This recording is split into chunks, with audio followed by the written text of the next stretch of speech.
All right, guys, this is Anthony Super Service. Chris is 6'4". We got the bottom done. We haven't done anything else yet. We're not sure how far we're gonna go, but I'm gonna show the cylinders a little bit here. That sucks. I mean, I'm gonna do a little cleaning on it to see if I can't get some of it gone, but you can kind of see we got quite a bit more up and down lines than actual crosshatch lines. So that's pretty good there a little bit. But we're gonna have to clean the hell out of it. Here's an issue right here with the undercover harness of the high pressure pump. Okay, this is an updated harness. This is what Ford did, they updated it. If you go back and look at some of the pictures and videos of other trucks that I've done, I like to have, this is how it was, right here. Which normally, this wire would rub right here on the pump.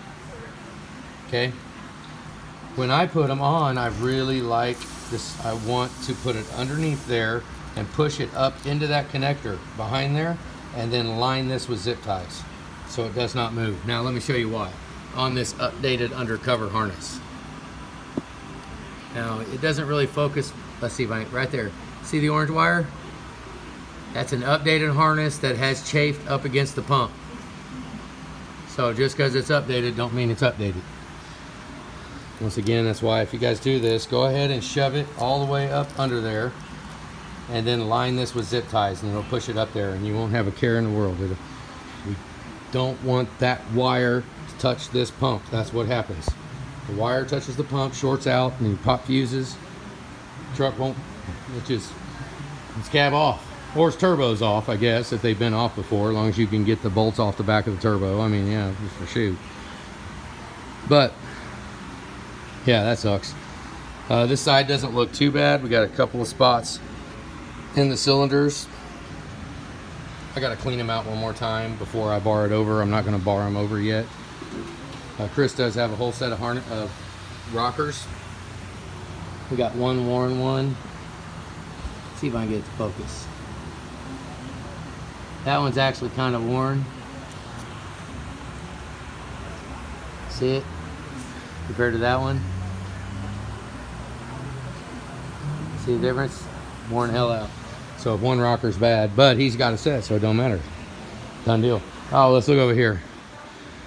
We're just going through. There was a lot of crap. This was supposed to be done as a cab on stud job, which, I mean, you know, people do it all the time, whatever. Let's look down in this oil cooler. Look at all that shit in that oil cooler. That is the coolant side of the oil cooler. That side ain't so bad. I did vacuum this out too. I vacuumed the coolant out so that when I drain the oil, the coolant doesn't contaminate, but it's got shit in there. When I see stuff like that, I mean, we can ride with it if you want to, but oil cooler is expensive as hell, but you can see that's the coolant side of the oil cooler and it's got crap in it. Freaking sucks.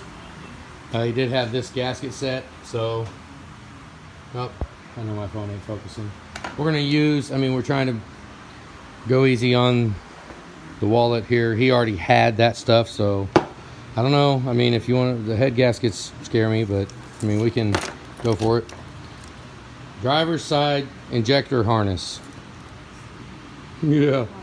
That is the head that was taken off from the other shop. We're going to need an oil filter standpipe because it was broke. It was stuck in there. And an oil filter cap because this is some kind of junk aftermarket one. It doesn't even have the spot where you can't even put a filter in it. So we got to use a Motorcraft filter, which is in there, which is what he had, but that's not a Motorcraft cap. It won't pop in there. So when it pushes it down too far and it breaks the freaking standpipe. So standpipe's broke. The heater core tube, it's got a freaking hole in it. It's broke too. You see how old it is. It's been broke. So it sucks. Crankcase vent, O-ring, and then I already showed the cam sensor wire. I think I showed that earlier. The 3 injectors on this side, 3, 5, and 7, all 3 of these were stuck in the bore. I had to actually use, I don't know if you guys know what a Texas twister is. I had to use that to get the injectors out. They were stuck like hell. But we got them out.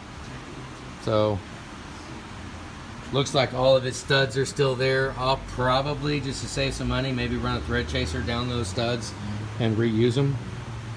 A lot of times you're not going to get those studs out. I mean, you can try all you want, and you can, internet ninjas can say, oh, I get them out all the time. Well, whatever, best of luck. And it's, I mean, most of the time you go to mess with them some bitches, once they're in, they're done. I mean, you spend enough time to drill and tap them out on an exhaust. I mean, might as well just buy new manifolds. So those look good, so we're going to call that done. That's fine. What else we got? Anything? Cab mounts, I already took those out. I think I showed them on the last one. Ejector harness. Let's go back here and see what we got going with the heads. Figure I'll come back here.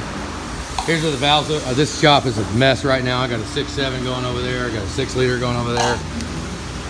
Yeah, they're nasty. Pretty normal. Normally nasty. This is what it is.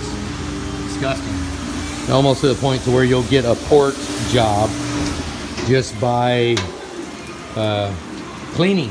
Just by cleaning the soot out. Oh shit, ripping all over my phone. There's still a bunch of crap in there, but we'll let them go, try to get them out. I'll probably soak them in the ultrasonic overnight. That'll probably clean them up pretty